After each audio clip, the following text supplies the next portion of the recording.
39ರಲ್ಲಿ 27 ತಾಲೂಕುಗಳು ಉತ್ತರ ಕರ್ನಾಟಕದಲ್ಲಿ ಬರ್ತವೆ. ಹೆಚ್ಚಾಗಿ ಕಲ್ಯಾಣ ಕರ್ನಾಟಕದಲ್ಲಿ ಬರ್ತವೆ. ಹೆಚ್ಚಾಗಿ ಕಲ್ಯಾಣ ಕರ್ನಾಟಕದಲ್ಲಿ ಬರ್ತವೆ. ಅದಕ್ಕೋಸ್ಕರ ನಾವು 31,000 ಕೋಟಿ ಖರ್ಚು ಮಾಡಿದ್ರು ಕೂಡ ಈ ಪ್ರಾದೇಶಿಕ ಅಸಮತೋಲನ ಇನ್ನೂ ನಿವಾರಣೆ ಆಗಿಲ್ಲ ಅಂತಕ್ಕಂಥ ಚಿತ್ರ ನಮಗೆ ಕೂಡ ಇರ್ತದೆ. ಮತ್ತು ವಿರೋಧ ಪಕ್ಷದವರು ಕೂಡ ಇದರ ಬಗ್ಗೆ ಪ್ರಸ್ತಾಪ ಮಾಡಿದ್ದಾರೆ.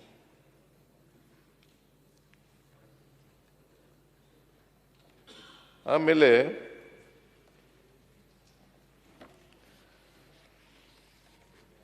ಮಾನ್ಯ ವಿರೋಧ ಪಕ್ಷದ ನಾಯಕರು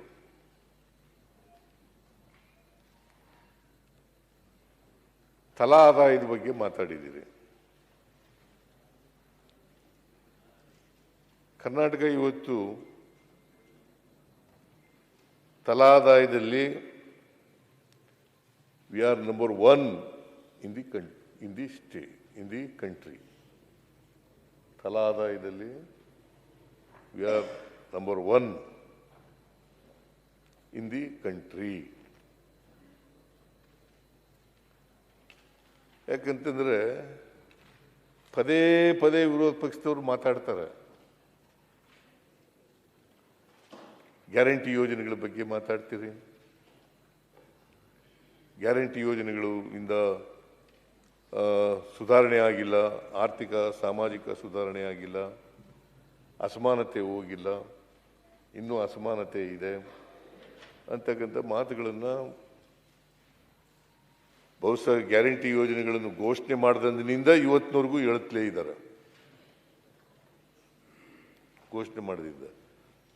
ಆದರೆ ಕರ್ನಾಟಕ 1ನೇ ಸ್ಥಾನದಲ್ಲಿರಲಿಲ್ಲ ತಲಾ ಆದಾಯದಲ್ಲಿ. ಇವತ್ತು ಗ್ಯಾರಂಟಿ ಯೋಜನೆಗಳನ್ನು ಜಾರಿ ಕೊಟ್ಟ ಮೇಲೆ we are number 1 in the country.